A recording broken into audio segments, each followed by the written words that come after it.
રસાણા ગામ વીર મહારાજનું મંદિર આવેલું છે અને ત્યાં ગાડી જે પથરી નીકળે છે એવી પરંપરા સાથે આ ગામ જોડાયેલું છે અને તમામ શ્રદ્ધાળુઓ બહારથી આવેલા છે એ લોકો ત્યાં પણ માથું ટેકીને માનતા માની અને દોરો ધાગો બાંધી અને ત્યાંથી જાય છે અને ઘણા દિવસ પછી આવે છે તો એમનું હાથમાં પથરીની બોટલો છે। નમસ્કાર, હું તમારી સાથે પારસ રાઠોડ, તમે જોઈ રહ્યો છો ભારત ટાઈમ્સ ન્યૂઝ। આપણી સાથે એ જ મંદિરના ગાદીપતિ મંતસરી છે, એમની સાથે વાતચીત કરીશું કે અત્યાર સુધી મંદિરની સ્થાપના ક્યારે થઈ, શું થયું અને કેવી રીતના પત્રો નીકળે છે।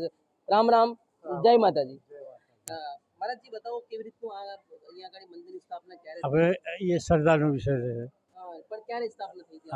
આ મંદિર જો આ તો પુરાણું છે, કોઈ બાપ દાદા પેઢીઓ જ હતી રહી, પણ એક નવીન મંદિર શું આ 14મું વર્ષ છે 14 વર્ષ આ મંદિર નવીન। પછી પહેલું તો જણું હતું અને એના પછી આ પરચો ચાલુ છે।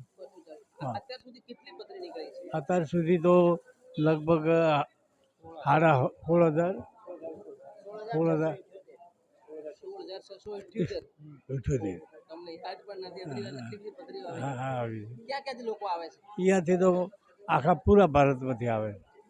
દોરો બાંધ્યા પછી કેટલા ટાઈમથી? હવે જેની જેવી શ્રદ્ધા, દોરો બાંધવાથી બધા ચેડ કોઈને મહિને નીકળે, કોઈને તરતી નીકળી જાય। આ શ્રદ્ધાનો વિષય છે। જે એક આપણે ઘણા મંદિરની ઉતરા ગાદીપતિની પ્રથા ચાલતી હોય, તમે જ ગાદીપતિ છો કે તમારા પહેલા કોઈ હતું યા તમારે? હવે પેલા જૂના હતા એ મરી ગયા। ઓકે, હવે તમે બેસી હા, તમારી વાત આ તો પરંપરા। હા, શું નામ? મારું નામ મહાદેવજી। મહાદેવજી।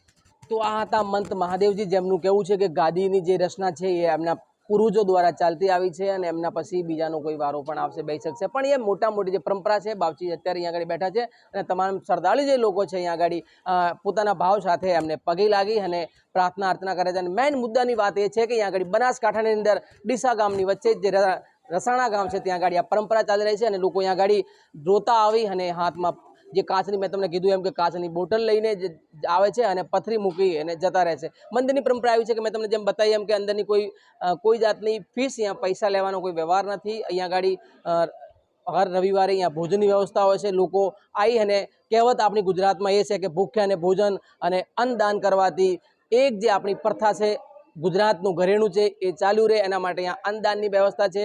તમે પણ અહીંયા આવી શકો છો। અગર ભારત ટાઈમ્સ ન્યૂઝ તમને કોઈ ફોર્સ નથી કરતું, કોઈ પ્રમાણ નથી કરતું, પણ આ એક શ્રદ્ધાનો વિષય છે। તમે આવી અને પોતે ખાતરી કરી શકો છો અને અગર તમને મટે તો તમને પણ એક દર્દની સાથે તમને ખુશીની અનુભૂતિ થશે। કેમેરા પર્સન કેતન સાથે પારસ રાઠોડ, ભારત ટાઈમ્સ ન્યૂઝ, ડીસા।